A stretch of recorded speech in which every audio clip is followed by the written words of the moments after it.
بسم الله الرحمن الرحيم. پڑھتے ہیں بسم اللہ الرحمن الرحیم اللہم صلی علی سیدنا و مولانا محمد وعلی آل سیدنا و مولانا محمد بارک وسلم۔ اللہ تبارک و تعالیٰ نے جو غور و فکر کرنے کی دعوت دی سورہ یاسین کے رکوع نمبر 3 میں مسلسل جو مضمون چل رہا ہے، اسی مضمون میں یہ آگے کی کچھ آیتیں ہیں۔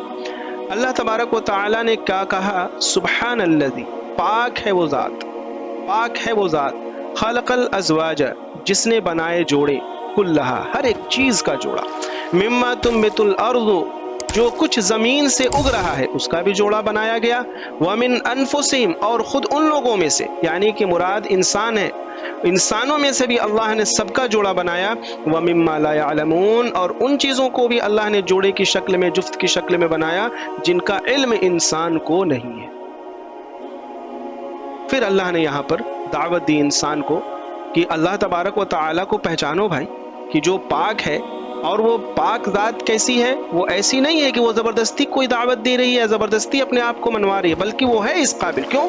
کیونکہ اسی نے ہر ایک چیز کو پیدا کیا، اور ہر ایک چیز کو پیدا کرنے کے ذکر کے ساتھ خاص طور سے یہاں لفظ آیا ہے ازواج، یعنی کہ یہ جو پیدا کرنے کا سسٹم ہے، یہ سسٹم ایک خاص طریقے پر ورک کر رہا ہے۔ اللہ نے ہر ایک چیز کو جوڑا بنایا ہے، جوڑا بنایا، تنہا تنہا ایک چیز نہیں ہے۔ یہ اس جانب بھی اشارہ ہے کہ پوری کی پوری کائنات میں اگر تنہا ہے تو صرف اور صرف اللہ ہے، اس کے علاوہ کوئی بھی چیز تنہا نہیں ہے، اس کا ایک جوڑا ہے، اس کے ساتھ کچھ نہ کچھ لگا ہوا ہے۔ تو یہ جوڑا کیا ہے؟ ازواج کسے کہتے ہیں؟ آئیے ہم اسے سمجھنے کی کوشش کرتے ہیں۔ لفظ ازواج یہ زوج کی جمع ہے، زوج اس کا سنگولر ہے، ازواج اس کا پلورل ہے۔ اس کے معنی ہوتے ہیں جوڑا، اور ازواج کے معنی ہو گئے جوڑے، جوڑے، یعنی کہ اللہ تبارک و تعالی نے ہر ایک چیز کا جوڑا بنایا۔ مرد کا جوڑا زوج کیا ہے؟ عورت ہے، عورت کا زوج مرد ہے۔ اسی طرح سے جو بھی حیوان ہے اس میں نر اور مادہ ہے، جو بھی پرندے ہیں اس میں نر اور مادہ ہے۔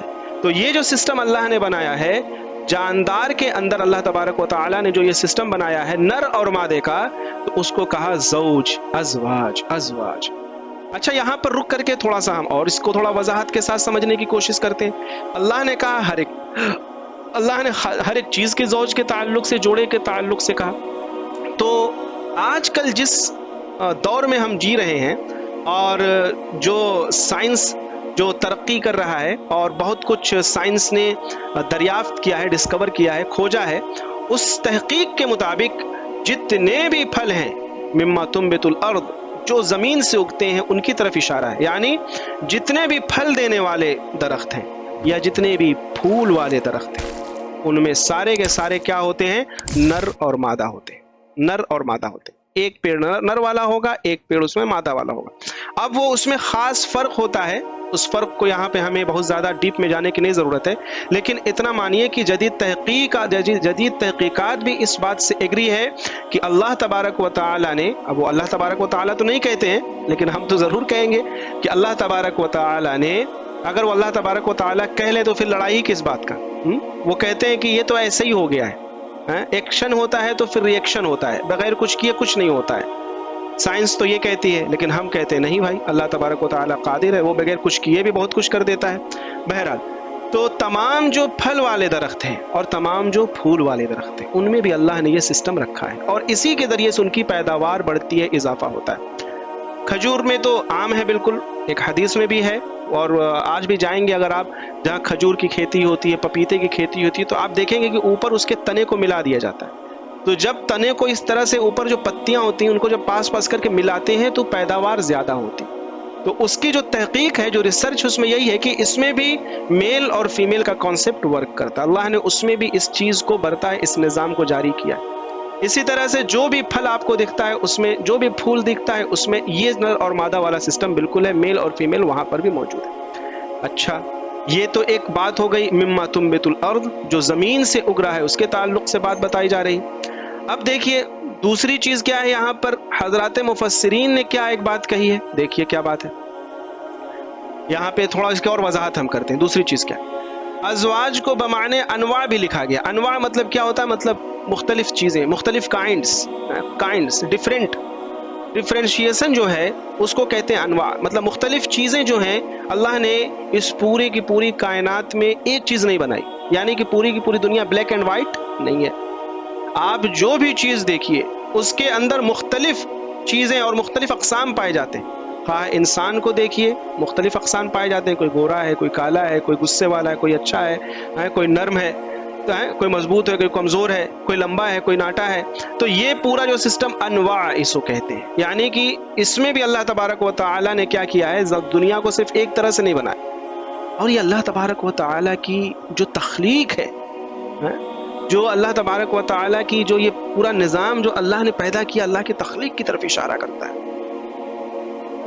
ذرا سوچئے کہ اللہ تبارک و تعالیٰ اگر بھائی انسانوں کو صرف بندگی کے لیے پیدا کیا، کہتے جاؤ بندگی کرو اور تمہارا بدلہ تو آخرت میں ہم رکھے ہیں، دنیا میں جا کے بس ایسے ہی رہو، ایک طرح کا تم کو کھانا دیا جائے گا، اس میں ٹیسٹ نہیں رہے گا، ایک ہی ٹیسٹ رہے گا، چاہے بہت اچھا ہی، چلیے ہم مانتے ہیں کہ بہت اچھا ٹیسٹ رہے گا، لیکن وہ سیم ٹیسٹ رہے گا، ہمیشہ آپ کو اسی ٹیسٹ کا کھانا ملے گا، بہت اچھا ٹیسٹ رہے گا، ہمیشہ اسی ٹیسٹ کا کھانا ملے گا۔ اور انسان تمام ایک طرح ہے، بہت زیادہ رنگ نہیں ہے، کلرفل دنیا نہیں ہے، بلیک اینڈ وائٹ ہے۔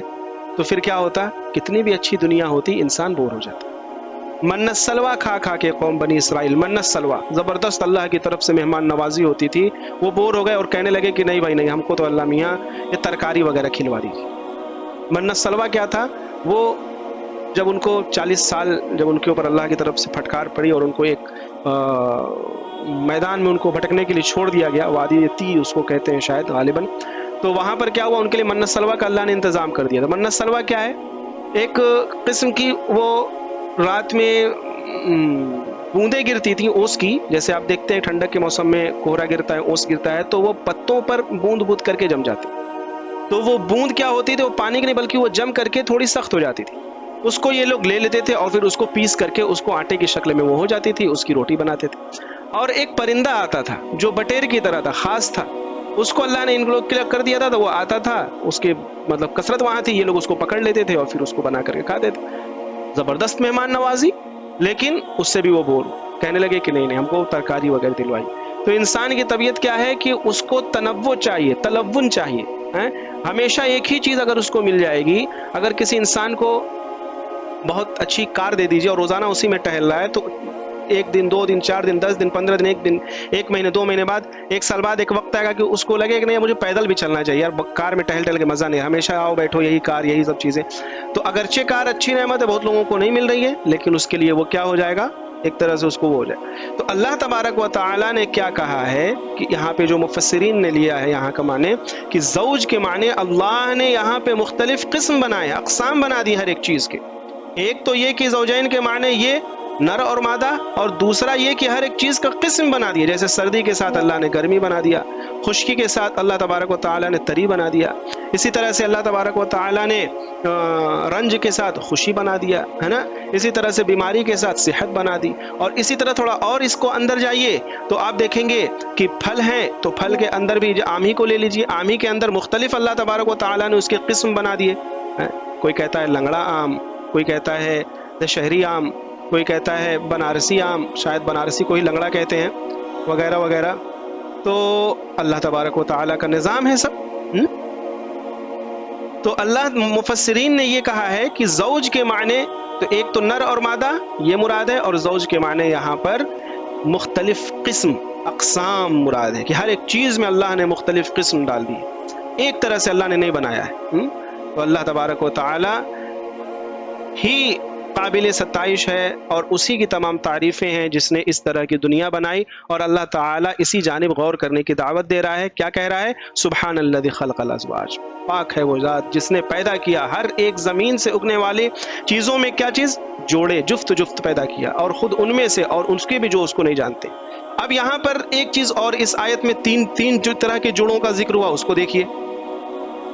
پہلے بتایا گیا مما تنبت الارض، یعنی کہ نباتات، جو زمین سے چیزیں اگ رہی ہیں، زمین سے جو چیزیں اگتی ہیں، پیڑ ہے، پودے ہیں، اور گھاس ہے، پھوس ہے، جھاڑیاں ہیں، یا جو کچھ بھی ہے، اللہ تبارک و تعالیٰ نے اس کو ایک طرح نہیں بنایا ہے، مختلف قسم کا بنایا ہے نا۔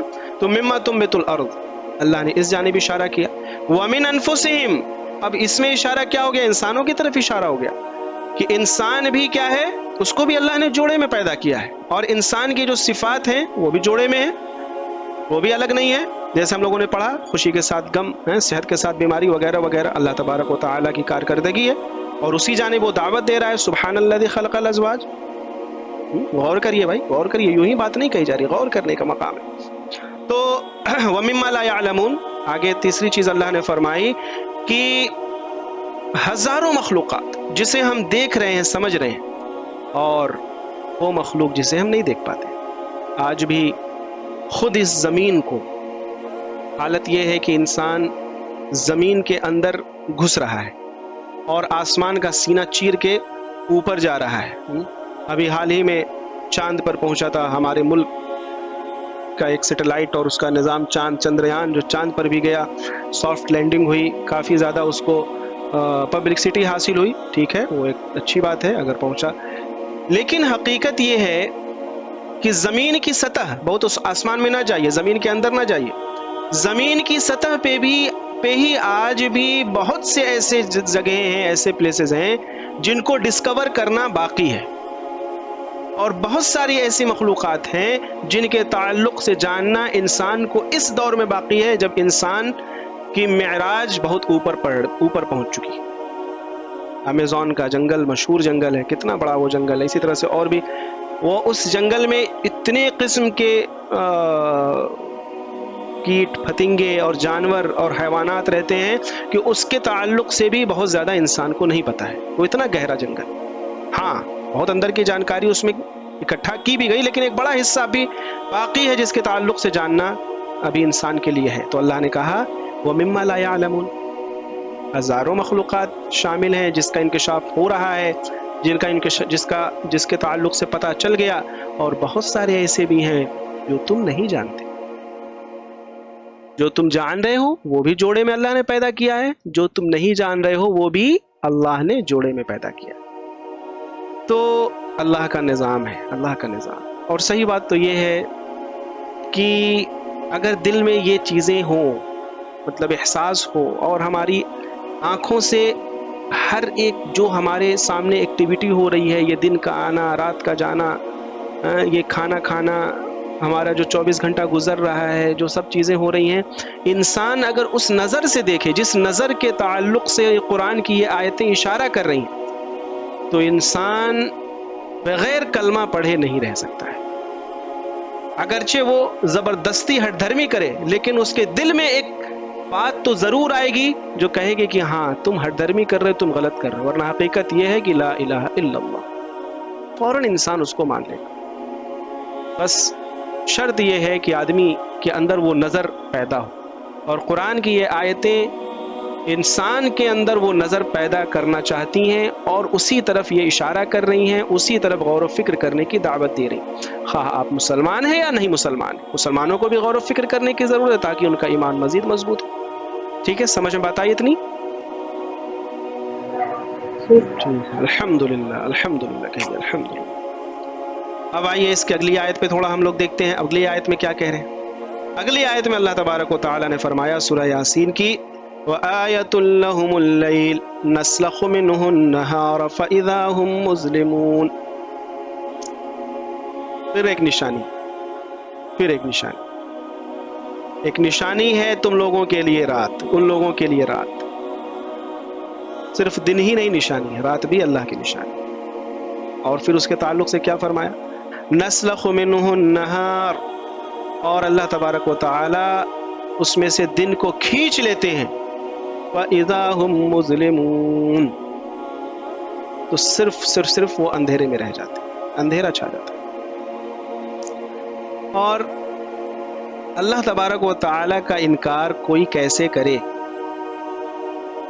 چلیے ٹھیک ہے، آپ نہیں مان سکتے، لیکن یہ عقل جو اللہ نے دی ہے، جس کی وجہ سے انسان اشرف المخلوقات بنا ہے، اس عقل کا استعمال کیجیے. آپ سوچئے، فکر کیجئے، کون سی چیز آپ کے لیے مانع ہے اور رکاوٹ بن رہی ہے کہ آپ اللہ تعالیٰ کی وحدانیت کو، اللہ تعالیٰ کی قدرت کو نہ آپ تسلیم کریں؟ بتائیے کوئی چیز. کیا کوئی ہے جو یہ پورا نظام چلا رہا ہے؟ کیا کوئی ہے جو اللہ کے علاوہ جس کی قدرت وہ شامل حال ہے؟ جواب ملے گا نہیں. ایک سپر نہیں، سپریم پاور ایک ہے جو پوری کی پوری سسٹم جس کے تابع ہے اور اسی کو حکم سے یہ سسٹم پورا چل رہا ہے. اور وہ سپریم پاور کون ہے؟ اللہ اللہ اللہ اللہ تعالیٰ پھر دعوت دے رہے ہیں. وآیتن، اس سے پہلے بھی اللہ نے آیت دعوت دی تھی، دو بار آیت دو نشانیاں اللہ نے فرمائی تھی. جو بنجر زمین سے اللہ تعالیٰ اگاتے ہیں نباتات، اس جانب آیت اس کو نشانی اللہ نے ذکر کی. اور پھر اب اس کے بعد ایک اور اب تیسری نشانی ذکر کر رہے ہیں، لیل کو، رات کو، ہے نا.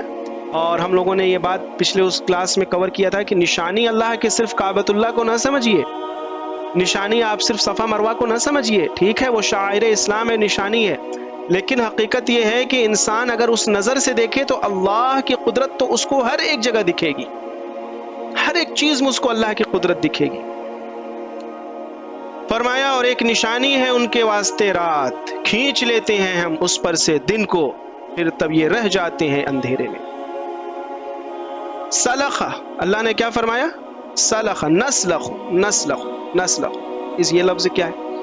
دیکھیں سلخہ کے معنی ہوتے ہیں کھال کا اتارنا، کھال کا اتارنا. قربانی ہوتی ہے، آپ دیکھتے ہوں گے کہ وہ جانور جو ہوتا ہے اس پہ سے کھال کو اتارا جاتا ہے، پکڑ کر کے کھال کو کھینچا جاتا ہے، کھینچتے ہیں اور پھر کھینچ کے اس کھال کو کیا کرتے ہیں؟ اتار دیتے ہیں. کھال اتارنا. یا پھر اسی طرح سے کوئی چادر اوڑھ کے لیٹا ہوا ہے اور آپ چادر ایک طرف سے پکڑے، ایک کونے سے چادر پکڑے اور اس چادر کو کھینچ لے، سلخہ، ہے نا. تو اللہ تبارک و تعالی نے مثال دی. اچھا مثال یہ نہیں دی اللہ تبارک و تعالی نے کہ اللہ رات کو کھینچتا ہے، بلکہ کس کو کھینچتا ہے؟ دن کو کھینچ کے نکالتا ہے رات میں سے، ہے نا. یہ دیکھیے آیت یہی نہ کہہ رہی ہے نسلخ منہ النہار، رات میں سے اللہ تبارک و تعالی دن کو کیا کرتے ہیں؟ کھینچ لیتے ہیں، کھینچ لیتے ہیں، الگ کر دیتے ہیں. تو اس سے کیا بات پتا چلی؟ اس سے کیا بات پتا چلی بتائیے؟ کوئی لکھا ہوا ہے یہاں پہ. پہلے رات آتی ہے پھر دن. اچھا رات آتی ہے پھر دن. اور کوئی بتائے؟ رات ہمیشہ رہتی ہے. رات ہمیشہ رہتی ہے. اور روشنی عارضی ہے. روشنی عارضی ہے. ٹھیک ہے، تقریباً سب نے اپنے اعتبار سے صحیح جواب دیا. تو اصل جو مادہ ہے اندھیرا ہے اس جہان میں، جس میٹیریل والے دنیا میں ہم جی رہے ہیں. میٹیریل والی دنیا اس وجہ سے کہا کہ اس میٹیریل والی دنیا کو ایک دن ختم ہو جانا ہے. جس طرح سے بگ بینگ سے اس کا وجود ہوا، ایک وقت آئے گا کہ یہ پوری کی پوری دنیا ختم ہو جائے گی. اور میٹیریل والی دنیا میں ہم جیتے ہیں تو اس کا مطلب یہ نہیں کہ اس کے علاوہ کوئی دنیا نہیں ہے، اس کے علاوہ بھی دنیا ہے. عالم، عالمین اللہ نے کہا، اور بھی عالم. تو میٹیریل والی دنیا میں، اس دنیا میں جس میں ہم جی رہے ہیں، جہاں ہماری زندگی ہے، پھر ہم مر جائیں گے تو دوسرے عالم میں چلے جائیں گے. ہماری روح کا تعلق دوسرے عالم سے. روح جو ہے وہ اس میٹیریل والی دنیا کا پارٹ نہیں ہے. روح کیا ہے؟ یہ دوسرے عالم کا پارٹ ہے. یہ ہمیشہ رہے گا. اسی پہ پھر آگے چل کر کے معاملہ بھی ہوگا. تو اس دنیا کا معاملہ کیا ہے؟ یہاں پر اصل رات ہے، اندھیرا ہے. اصل کیا ہے؟ اندھیرا ہے. اور اللہ تبارک و تعالی ستاروں کے ذریعے سے، سیاروں کے ذریعے سے، سورج کے ذریعے سے اللہ تبارک و تعالی کیا کرتے ہیں؟ روشنی لاتے ہیں. اللہ کیا کرتے ہیں؟ روشنی دیتے ہیں. اور اللہ تعالی جب چاہتے ہیں تو اس روشنی کو، یعنی اس نظام کو پھیر دیتے ہیں تو وہ روشنی وہاں سے واپس ہو جاتی ہے. تو کیا بچتا ہے؟ اندھیرا بچتا ہے. اندھیرا جیسے اس روشنی، اس امیج میں دیکھیے، یہ جو بیچ میں یہ چاند ہے یا جو کچھ بھی ہے، اس کی روشنی ہے، حد ہے، یہاں تک حد ہے. اب ادھر کیا ہے؟ پورا یہ عالم کیا ہے؟ اندھیرا ہے. اندھیرا ہے پورا، ہے نا، پورا اندھیرا ہے، پورا اندھیرا. اور اگر یہ چاند بھی یہاں نہیں ہوتا تو یہاں بھی کیا ہوتا؟ اندھیرا ہوتا. اندھیرا ہوتا ہے نا. تو کیا پتا چلا؟ اس عالم کی اصل اللہ تبارک و تعالی نے ظلمت کو بنایا، اندھیرے کو بنایا. روشنی یہاں پر عارضی ہے. روشنی یہاں پر کیا ہے؟ عارضی ہے. جب اگر روشنی کا کوئی انتظام نہیں رہے گا تو ہر ایک چیز گپ اندھیرے میں ڈھک جائے گی. اندھیرا اس پر کیا ہو جائے گا؟ چھا جائے گا. جیسے اب تو خیر وہ موقع نہیں دکھتا ہے، ورنہ مجھے یاد ہے کہ ہم لوگ جب بہت چھوٹے چھوٹے تھے اور اپنے گاؤں جاتے تھے، ہم لوگ جب تو گاؤں جاتے تھے تو اسٹیشن سے اتریے تو ایک دو جگہ وہ ٹھیلے والے لائن 10 اس ٹائم تھا، لائن 10